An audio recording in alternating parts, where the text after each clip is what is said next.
3 days after my husband's funeral, I went to my sister's daughter's first birthday party. She announced, "My daughter is your husband's child, so as inheritance, I'll take half of your one non-mailing house and 50% of his company." She even showed me his will. I said, "Oh, I see," and tried to hold back my laughter. Because my husband, the thing about grief is that it doesn't arrive the way you expect it to. I had imagined, during those final months when the doctor spoke in careful euphemisms, and Daniel's body became a landscape of tubes and monitors, that when he finally died, something inside me would break open. That I would become one of those women in black veils, keening at gravesides, supported by relatives who whispered, "She loved him so much," and they were inseparable. Instead, I felt nothing. Or not nothing, exactly. Something closer to the sensation you get when you've been holding a heavy bag for so long that your arm has gone numb, and then someone finally takes it from you. That strange lightness, the absence of weight you'd stop noticing you were carrying. I didn't cry though. People commented on my composure, strength. My mother held my hand through the service and said, "You're being so brave, sweetheart." And I nodded because that was easier than explaining that bravery had nothing to do with it. 3 days later, I drove to my sister's house for her daughter's first birthday party. I remember the weather that day, early October, one of those afternoons where the sunlight comes in at an angle that makes everything look like a photograph of itself. The leaves on the maples along Margaret Street had just started to turn, and some of them had fallen onto her lawn, which she hadn't raked yet. I noticed that. I noticed the way her garden looked slightly overgrown, the ceramic frog by the front steps that had a chip in its eye. Small things. The kind of details your mind latches onto when it's trying not to think about bigger things. Margaret is 3 years younger than me. We have different fathers. Mine left when I was 4, hers stuck around until she was 12. But we grew up in the same small house with the same mother who worked double shifts at the hospital and left us to raise each other. I was the responsible one. Margaret was the wild one. That's what everyone always said. Like, those were the only two options available to daughters in our family. I hadn't wanted to come to the party. When Margaret called to invite me 2 days after the funeral, her voice carefully brightened that way people use when they're trying to pretend everything is normal. I'd almost said no. It felt wrong somehow. Like I should be home in my dark house performing the rituals of widowhood. But she'd insisted. "Sophie needs to see her aunt," she said. "And you need to get out of that house. It's not healthy sitting there alone." Sophie, my niece, born almost exactly a year ago, in a delivery room where I'd sat beside Margaret and held her hand because she'd refused to tell anyone who the father was. "It's complicated," she said when I asked. Her face had been turned away from me, toward the window. "You wouldn't understand." I'd let it go. Margaret had always had complicated relationships. She collected men the way some people collect parking tickets, carelessly, inevitably, always convinced that the rules somehow didn't apply to her. I assumed Sophie's father was married or unavailable, or simply someone Margaret was ashamed of. It wasn't my business to pry. Now, pulling into her driveway behind a row of other cars, I wondered why I hadn't pushed harder, why I hadn't asked more questions during the months that followed, when Margaret seemed to avoid me, when she made excuses to skip family dinners, when she moved Sophie's christening to a date she knew I couldn't attend because Daniel was in the hospital, having his 3rd round of chemotherapy. I should have seen it. Looking back, the signs were everywhere, scattered like those leaves on her unmowed lawn. But I was distracted. I was watching my husband die by inches. I didn't have the bandwidth to wonder why my sister couldn't meet my eyes, and the party was already in full swing when I walked in. Margaret had hired one of those children's entertainers, a woman in a rainbow wig making balloon animals, and there were about 20 adults crowded into her small living room, holding paper plates and making conversation over the sound of toddlers shrieking. Someone had put up a banner that said, "Happy first birthday, Sophie," in sparkly pink letters. There were balloons everywhere. So many balloons. I stood in the doorway for a moment, overwhelmed by the noise and color after 3 days of silence in my empty house. My black dress felt wrong here, too formal, too funereal. I hadn't thought about what I was wearing when I got dressed. I just grabbed the first thing in my closet that was clean. Margaret found me before I could slip away to a quiet corner. "You came," she hugged me. But there was something stiffer, something performative. She smelled like vanilla frosting, and underneath that, the particular perfume she'd worn for years, the one that Daniel used to say reminded him of me. I stopped that thought before it could finish forming. "Of course I came," I said. Where's the birthday girl? Being passed around like a football. Margaret laughed, but her eyes kept sliding away from mine. Everyone wants to hold her. She's such a ham, honestly. Just like her. She stopped. Like me? Just like me when I was a baby. Mom always said I loved attention. I didn't miss the pause. The almost word she swallowed. She's beautiful, I said, because I had to say something. And it was true. Sophie was beautiful, with her dark curls, her brown eyes, and dimpled cheeks. She looked like Margaret mostly, except for her ears. She had Daniel's ears, small and flat against her head with attached lobes. I had noticed that at the christening photos Margaret texted me. I'd noticed and then I'd unnoticed. Told myself I was being paranoid, told myself that ear shape was generic and meaningless, and that I was looking for patterns that didn't exist. Mara, Margaret's voice pulled me back. We need to talk. Can you come upstairs with me for a minute? I have something I need to show you. She didn't wait for my answer. She was already moving toward the stairs, her hand wrapped around my wrist like she was afraid I might run. I followed because I didn't know how to do anything else. Her bedroom was at the end of the hall. I'd been in it 100 times before. We used to sit on her bed and talk for hours when we were teenagers, sharing secrets, planning futures that never quite materialized. But it felt different now, smaller. The afternoon light came through the window at that same strange angle, throwing long shadows across the unmade bed. Margaret closed the door behind us. She leaned against it. I've been trying to figure out how to tell you this, she said. I've been trying for a year. My heart was doing something strange in my chest, not racing exactly, more like bracing. Like it knew what was coming before my brain did. Tell me what? She crossed to her dresser and opened the top drawer, pulled out a manila envelope that looked like it had been handled many times, the edges soft and warm. She held it against her chest for a moment, and I watched her face cycle through something, guilt, maybe, or fear, or that particular expression people get when they're about to do something they know is terrible, but have decided to do anyway. Sophie is Daniel's daughter, she said. I didn't react. I stood perfectly still in the middle of her bedroom, surrounded by the smell of her perfume and the distant sound of children laughing downstairs. Did you hear me? Margaret's voice was rising now, getting that defensive edge it always got when she expected a fight. Mara, Sophie, is Daniel's biological daughter. I heard you. She blinked. I don't think that was the response she was expecting. We had an affair, she continued, pushing forward into the silence like she couldn't stop herself now that she'd started.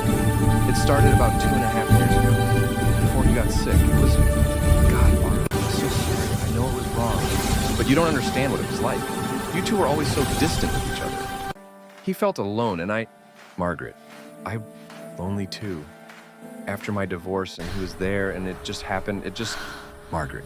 And then I got pregnant. And I wanted to tell you, I really did, but he said we had to wait. He said the timing wasn't right, and then he got sick, and I couldn't... Margaret... I held up my hand. She stopped. Why are you telling me this now?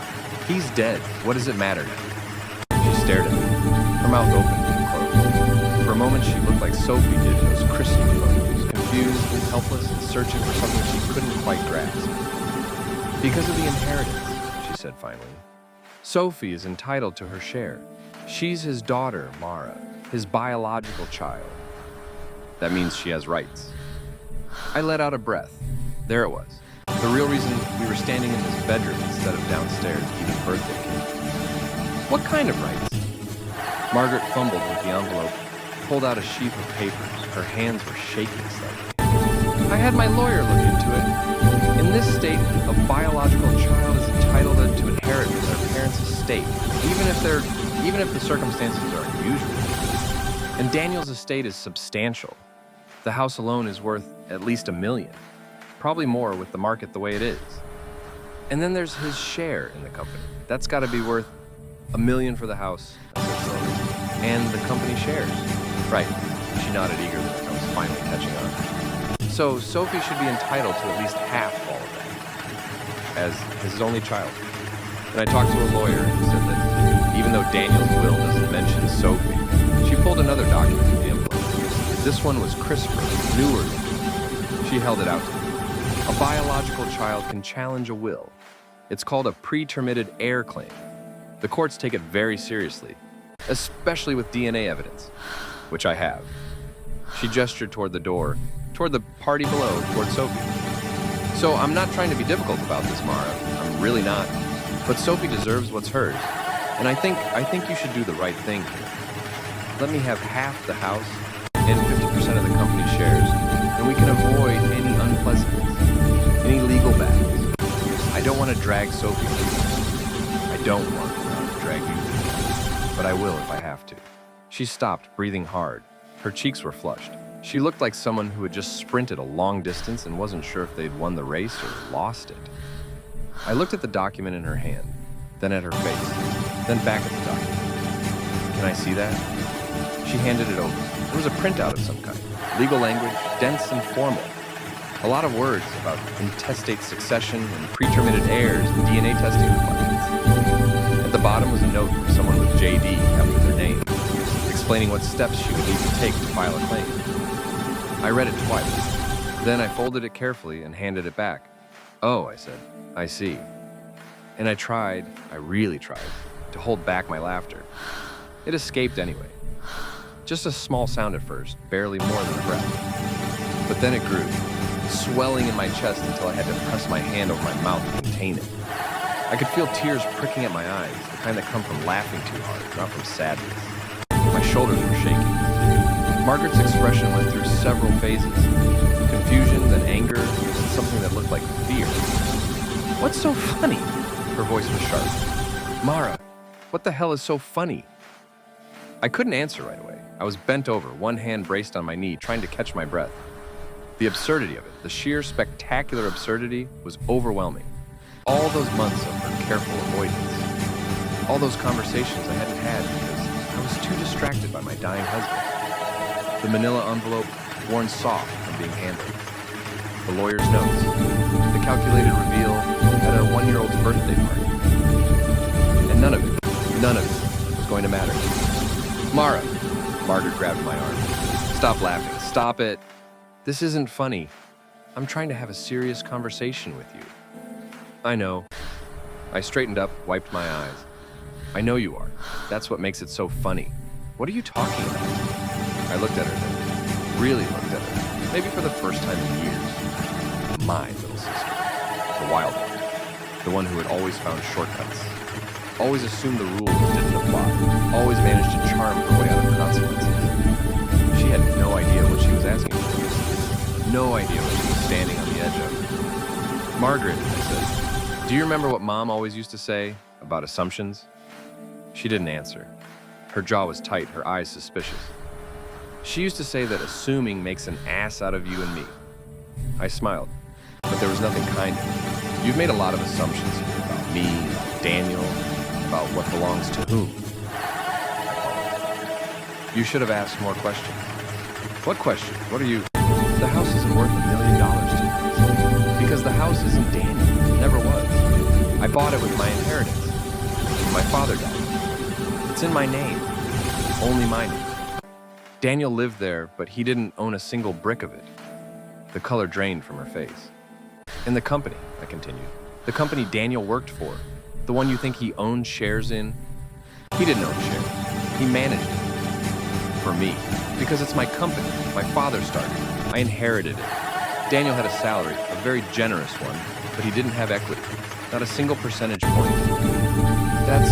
you're lying. Her voice wavered. That can't be right. Everyone thinks what Daniel wanted them to think. I shook my head slowly. He was always very concerned with appearances, with looking successful, with making people believe he was the one with the money, the one in charge.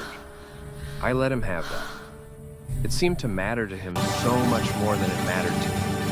And I stopped, took a breath. And I suppose I thought it was a kindness, letting him feel like the provider, the important one. Margaret's hands were clenching and unclenching at her sides. The manila envelope had fallen to the floor. Neither of us moved to pick it up. So when you say Sophie should inherit half of Daniel's estate, I said, what you're actually asking for is half of nothing. Because that's what Daniel had. That's what Daniel always had. He brought debt into our marriage, and I paid it off. He wanted expensive things, and I bought them. He lived in my house, drove cars registered in my name, and built his whole identity around money that was never his to begin with. But the will... Margaret started. What will? I tilted my head. The one your lawyer told you to look for? The one that would name Sophie as the beneficiary, or at least give you grounds to challenge it? I laughed again, but softer this time. Daniel died without a will, Margaret. I know because I'm the one who reminded him over and over for 15 years to get one. He always said he'd do it tomorrow. There was always another excuse, and then suddenly it was too late. That doesn't matter. My lawyer said, your lawyer was talking about intestate succession. What happens when someone dies without a will? And yes, biological children do have rights in that situation. I nodded.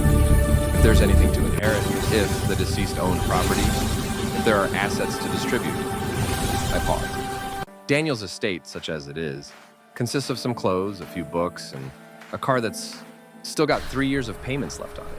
Oh, and about $8,000 in a savings account that I'm planning to use to cover the remaining medical bills insurance didn't pay. I watched my sister's face as the reality settled over her. Watched the calculations happening behind her eyes as she tried to find another angle, another approach, another way to make this work in her favor. Watched her come up empty. You're lying, she said again, but there's no conviction. I'm not. I'm really not. I bent down and picked up the manila envelope and handed it back to her. I understand why you thought this would work. I really do. Daniel was very convincing. He convinced everyone, even himself, I think, that he was someone important, someone successful, someone whose estate would be worth fighting over. I shrugged. But you slept with a man who had nothing. Whatever else you thought you were getting out of it, money wasn't part of the package. She was crying, silent tears sliding down her cheeks, smearing her carefully applied makeup. She looked younger like that, more like the little sister I remembered from childhood, the one who used to crawl into my bed during thunderstorms and press her cold feet against my legs. I felt something shift in my chest, not sympathy exactly, more like exhaustion.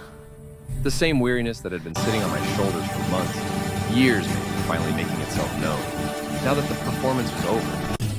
How long have you known? She asked. I considered lying. It would have been easy enough. I could have claimed I'd only just figured it out and could have let her believe I'd been as blindsided as she was now. But I was so tired. Tired of lies, performances, all the careful fictions we build around ourselves to make our lives bearable. About you and Daniel, a little over 2 years. Her head jerked up. 2 years? You knew and you didn't. I found the texts first, I said, on his phone. He'd left it unlocked on the kitchen counter, and I picked it up thinking it was mine. Our phones were the same model, same case, easy mistake. But then I saw your name, and I saw what you'd written to each other. The room was very quiet. Downstairs, someone had turned on music. Something bright, cheerful, children's party music. But up here, in this bedroom that smelled like vanilla and betrayal, the silence felt absolute. I didn't confront him. I continued. I know you're wondering why. I wondered too, for a long time.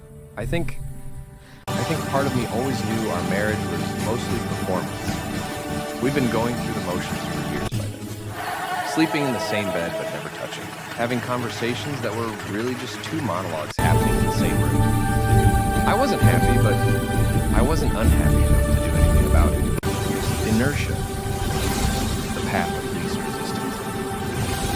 Margaret wiped her face with the back of her hand. Her mascara was ruined now.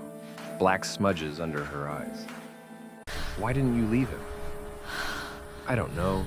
I kept asking myself that question. I moved to the window, looked out at the street below. At my car in the driveway, at the maple leaves scattered across the lawn. I think I was waiting for something. A sign, maybe. Permission. Some external force to come along and make the decision for me so I wouldn't have to take responsibility for it. And then he got sick. And then he got sick. I nodded. And then suddenly I was the devoted wife at his bedside, a woman who put her life on hold to care for her dying husband. And how could I leave then? What kind of monster walks out on someone with cancer? So you stayed. I stayed. I changed his bandages and held his hand during the bad nights and pretended I didn't know that he'd spent the past 2 years sleeping with my sister. I played the part. I played it perfectly. I turned back to face her. And do you know what the worst part was? He never apologized.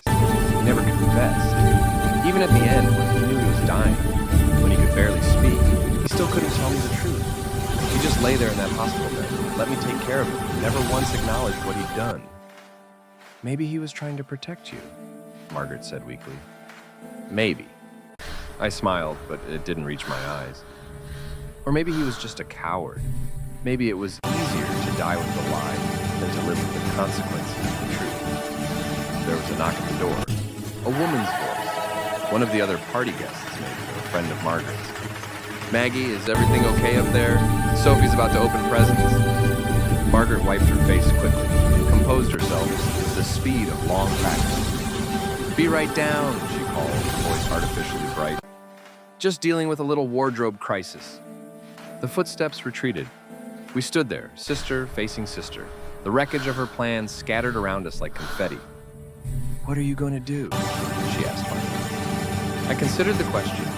A week ago, even a day ago, I might have had a different answer. I might have talked about lawyers and confrontations and making her pay for what she'd done. But standing there in her bedroom, watching her clutch that useless manila envelope, I felt something I hadn't expected. Freedom. Not the kind that comes from revenge or victory or justice. The kind that comes from realizing you've been carrying something for so long that you forgot you had a choice about whether to keep carrying it. The kind that comes when you finally set it down. I'm going to go downstairs, I said. I'm going to watch Sophie open her birthday presents. I'm going to eat a piece of cake, and then I'm going to go home. And after that, I moved forward. After that, I'm going to start living my life, the one I should have started living a long time ago. But what about, she gestured vaguely at the envelope, at herself, at everything. What about us?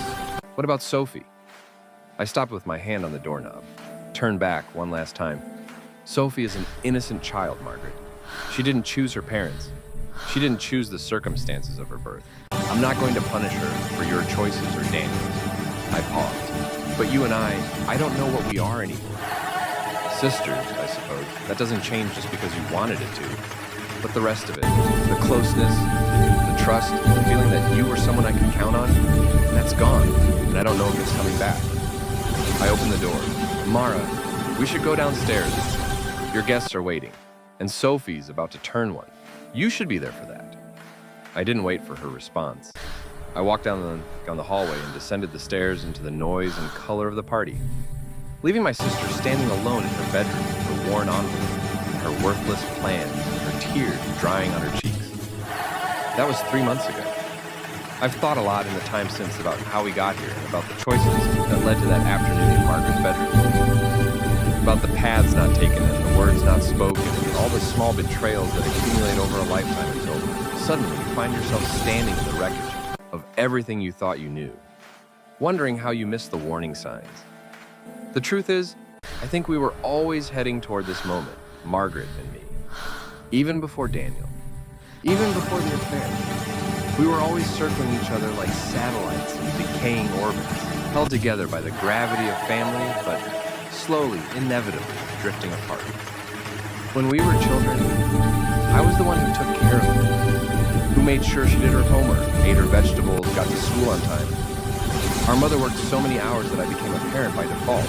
Margaret, 3 years younger, eternally the baby, learned to rely on me for everything. I was the responsible one. She was the wild one.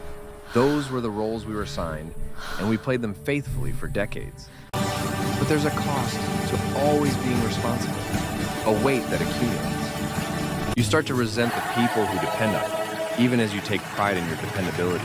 You start to feel like you're missing out on something, some essential wildness, some freedom that other people seem to access so easily.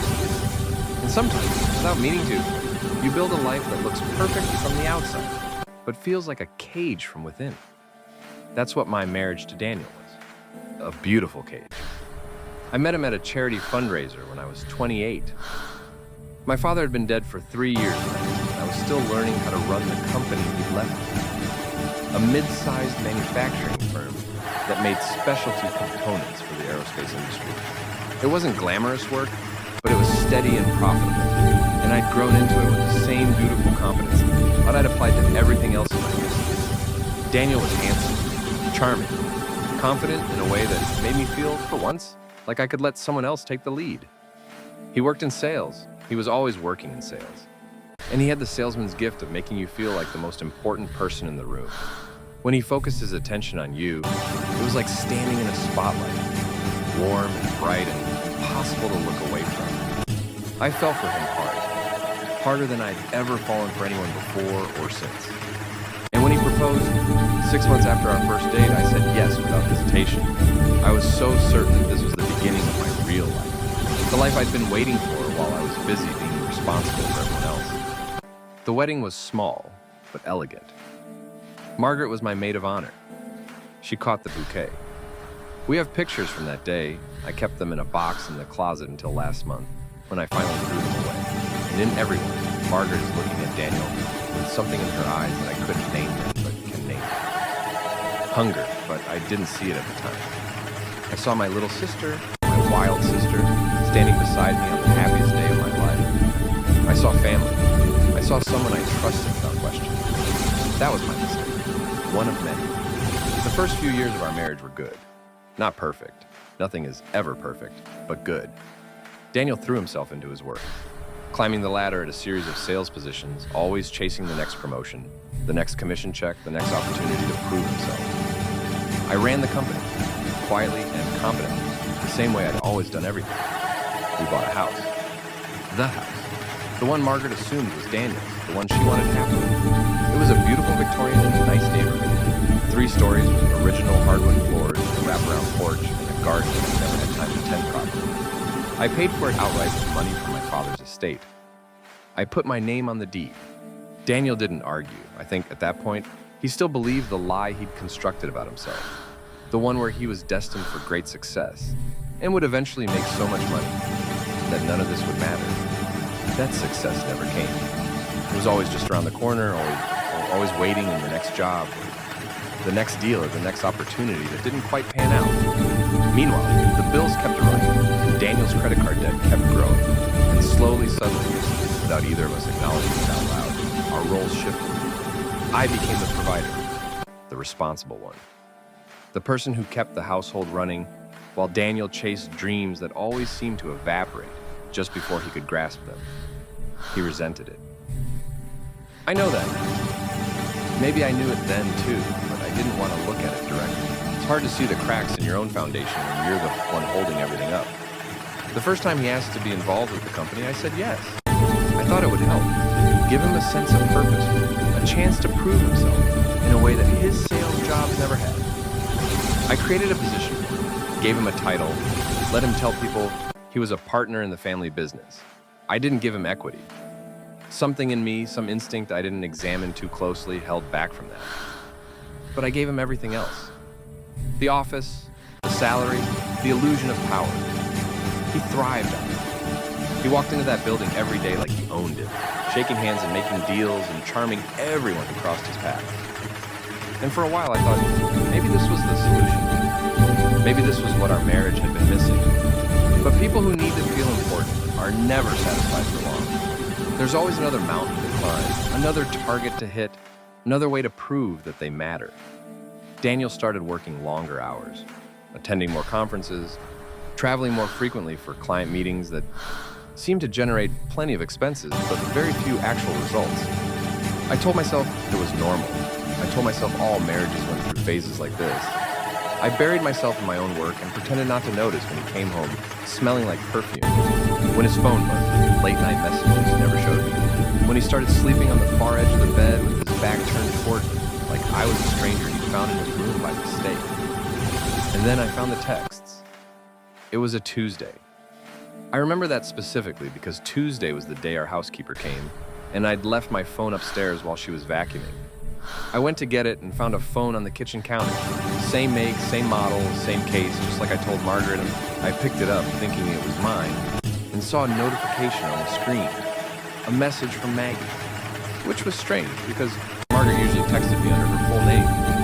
I opened it. Last night was amazing. I can't stop thinking about it. About you. When can I see you again? For a long moment, I didn't understand. My brain refused to assemble the words into meaning. Margaret. My sister. Sending this message to... I scrolled up. Read the conversation history. It went back months, years. The phone felt hot in my hands. I put it down on the counter, very carefully, the exact position I'd found it. I walked upstairs to the bathroom. I closed the door. I looked at my reflection in the mirror. And then I screamed. It was a silent scream. I pressed my hands over my mouth and let it tear through me without making a sound. The housekeeper was still vacuuming downstairs. She never heard a thing. When it was over, I washed my face, reapplied my makeup, and went back downstairs. I sat at the kitchen table and waited for Daniel to come home.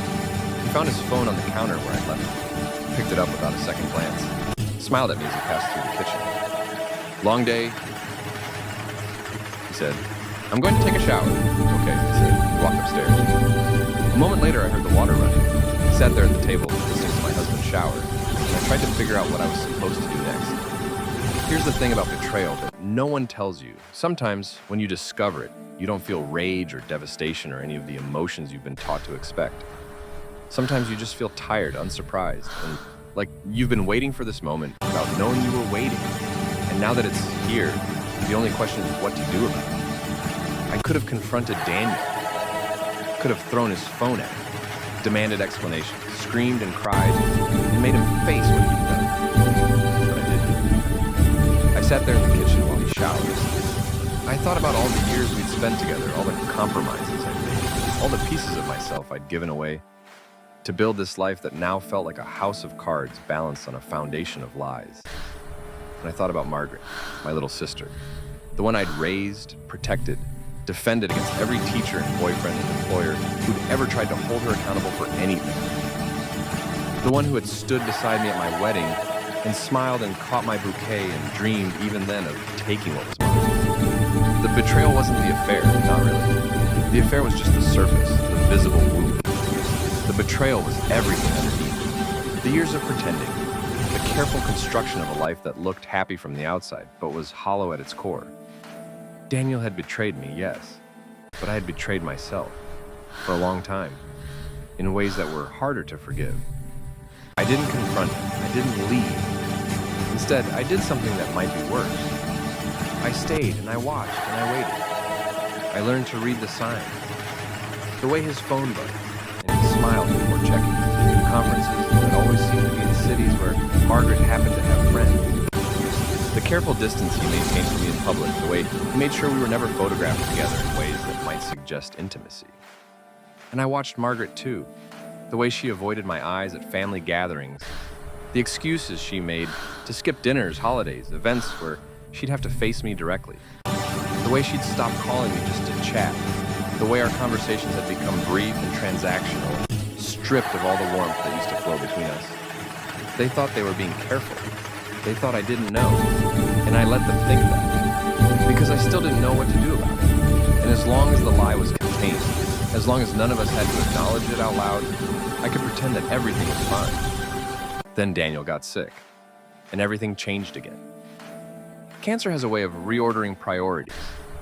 Suddenly, all the things that seemed important, the affairs, the lies, the careful performances, recede into the background.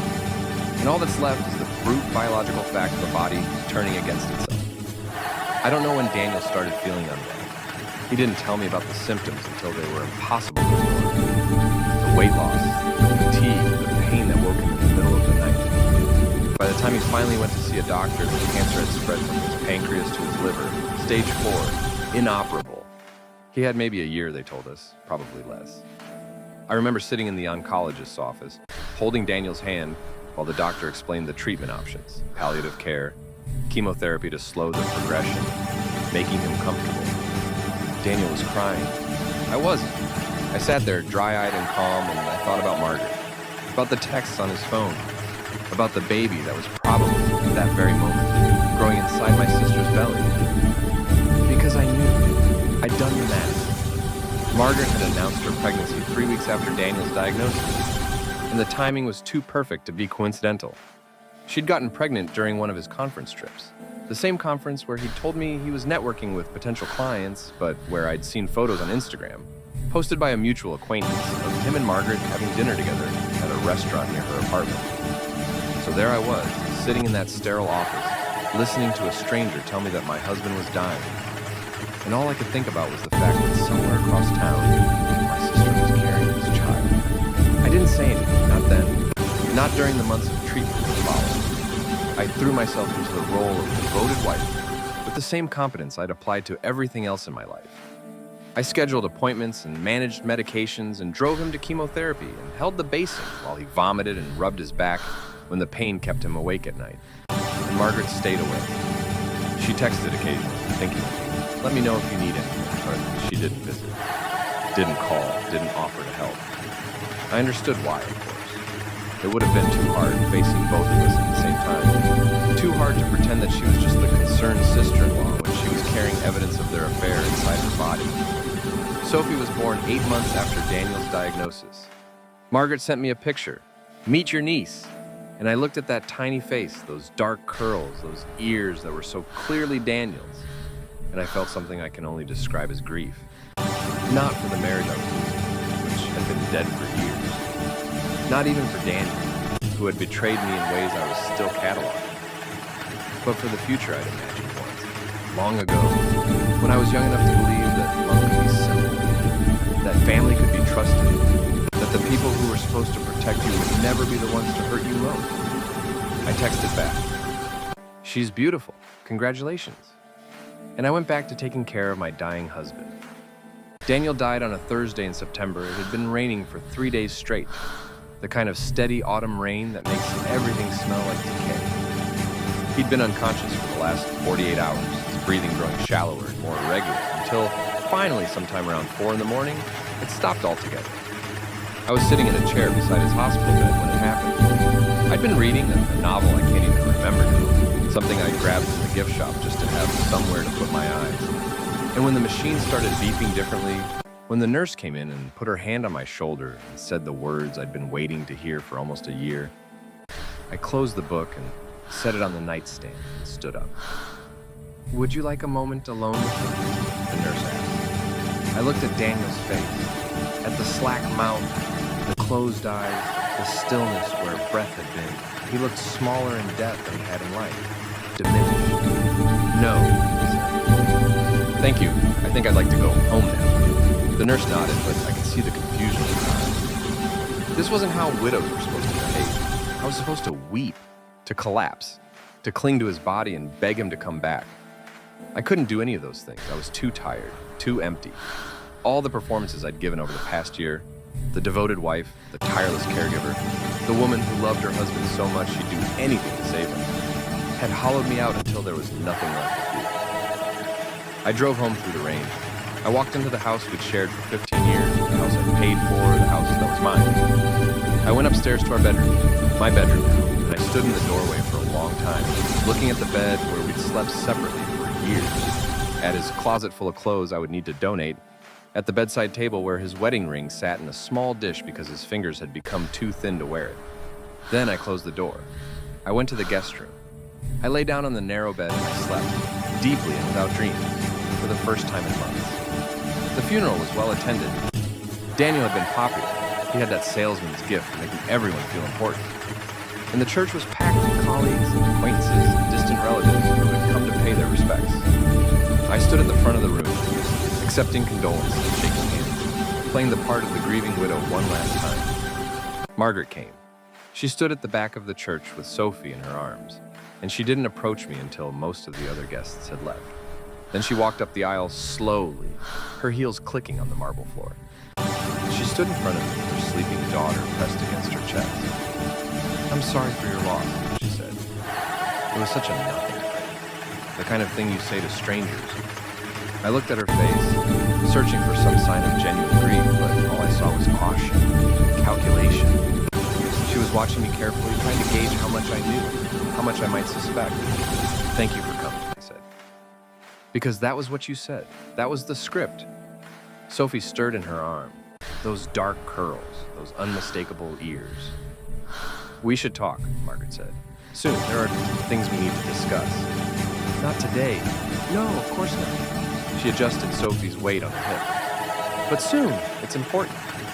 I nodded because nodding was easier than speaking. And then she walked away, and I watched her go, and I thought about the manila envelope that was probably already waiting in her dresser drawer. The calculations she'd already made, the future she'd already imagined for herself.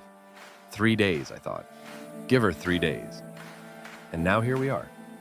3 months after that birthday party, 2 months since Margaret finally stopped leaving me voicemails asking if we could talk.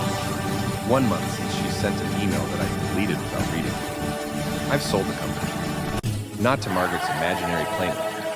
Sophie has no more right to my father's business than any other stranger on the street, but to a private equity firm that made an offer I couldn't refuse. The money sits in an account with my name on it more than I'll ever do, and I'm still deciding what to do with the house I'm keeping.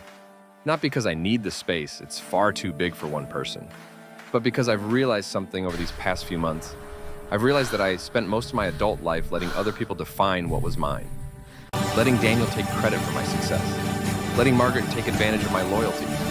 Letting everyone else's needs eclipse my own until I couldn't remember what I wanted anymore.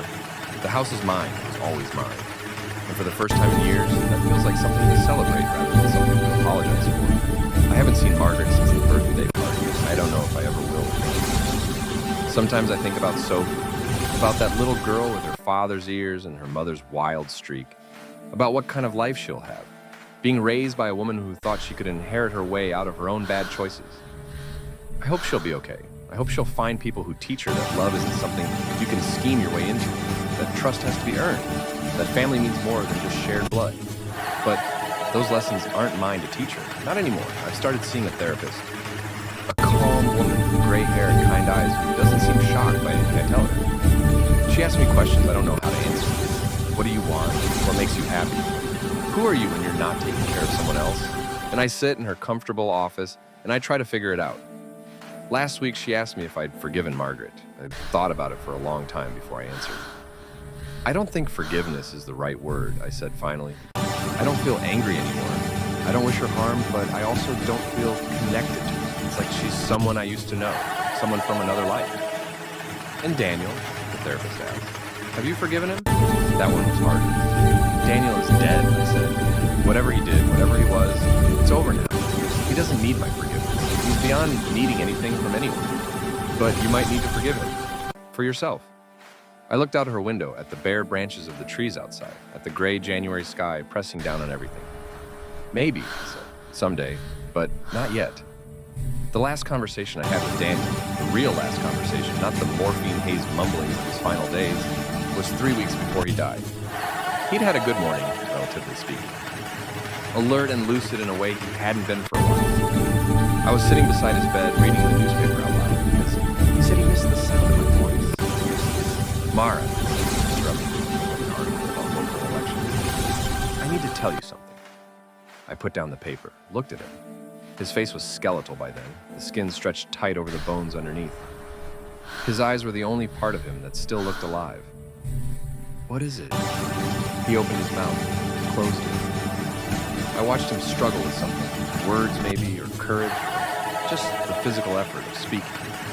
I need to tell you, he said, about, and then his face changed. Something closed behind his eyes, some door that had briefly been opened. He shook his head.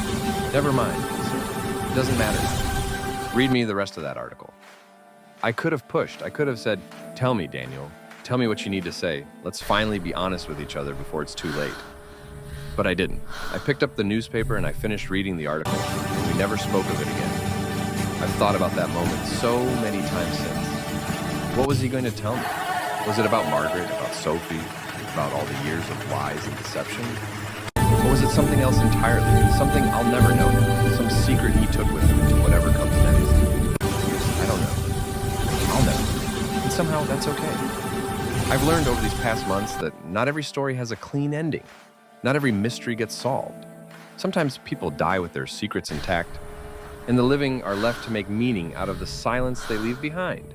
It's spring now, almost spring. The first crocuses are pushing up through the snow in my garden, tiny purple and yellow promises of warmer days to come.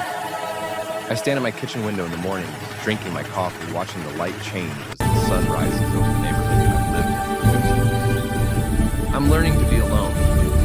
Not lonely, there's a difference, but alone. Learning to cook for one, to sleep in the center of the bed. to make decisions without consulting anyone else. Learning that the silence in this house isn't emptiness, but space. Room to breathe, room to become whoever I'm going to be next. Margaret sends me a card on my birthday, a generic Hallmark card with a picture of flowers on the front and her signature inside. Nothing else. No message, no apology, just her name, written in the same loopy handwriting she's had since we were kids. I put the card on my mantle. I don't know why. Maybe because it feels important to acknowledge that she exists, that she's still out there somewhere, living her life. Maybe because despite everything, some part of me still thinks of her as family. Or maybe just because I'm tired of holding grudges. They're heavy. They take up space that could be used for other things. There's a woman I've started talking to at the coffee shop near my house. Her name is Elena. She's a few years older than me, recently divorced, with laugh lines around her eyes and a way of listening that makes you feel heard. We started with small talk, weather, coffee orders, the annoying construction on Maple Street, and gradually moved into something deeper. Stories, confessions, the kind of conversations you have with people who don't know your history, who see you only as you are right now. I haven't told her about Daniel, about Margaret, about any of it. Not because I'm hiding it, but because it doesn't feel relevant. That was another life, another version.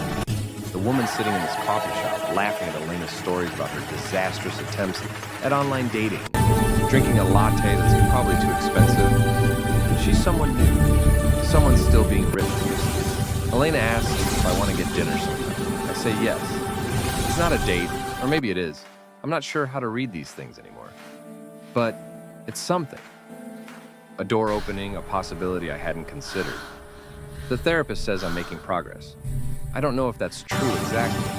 Progress implies a destination, somewhere you're trying to get to. I'm not trying to get anywhere, I'm just walking.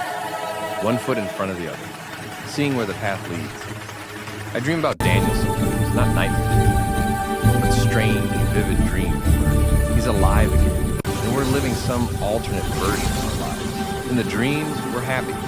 We're the couple we pretended to be in public, affectionate, connected, and loved.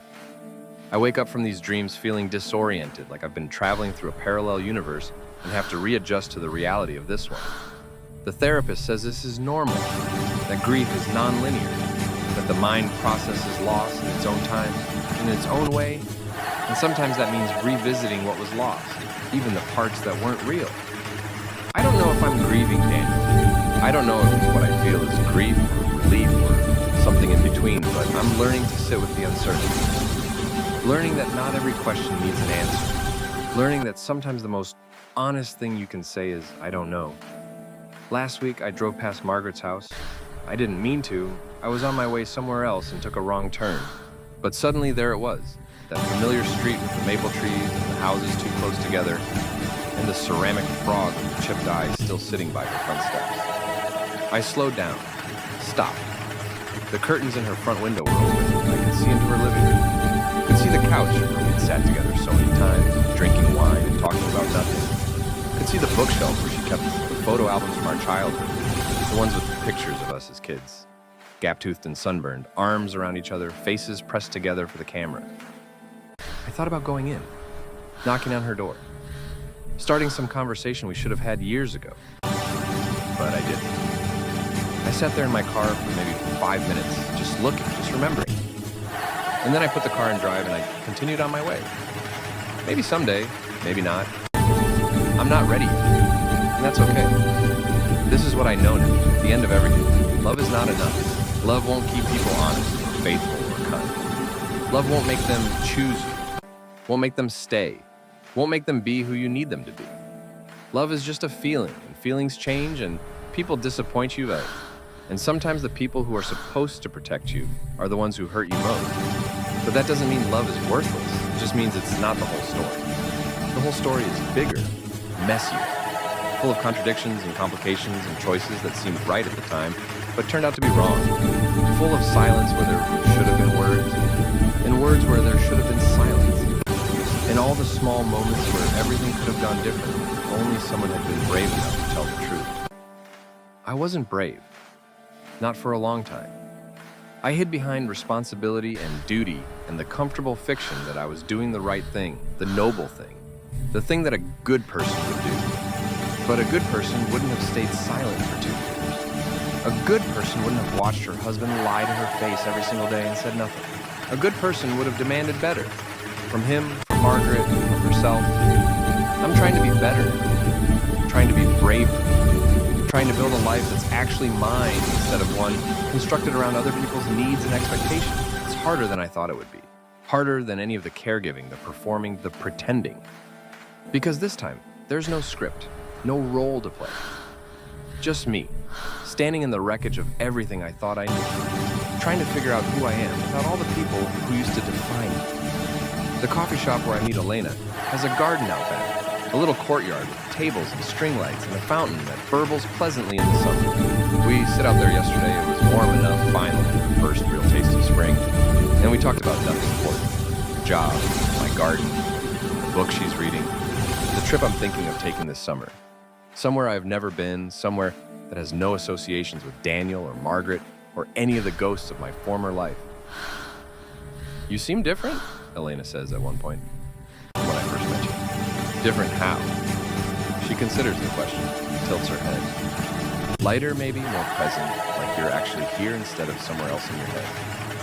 I think about that, about all the years I spent being somewhere else, running the company in my mind, while pretending to listen to Daniel, planning for future crises while Margaret sat across from me at family dinner. Always somewhere other than here, and always bracing for the next emergency instead of living in the present moment.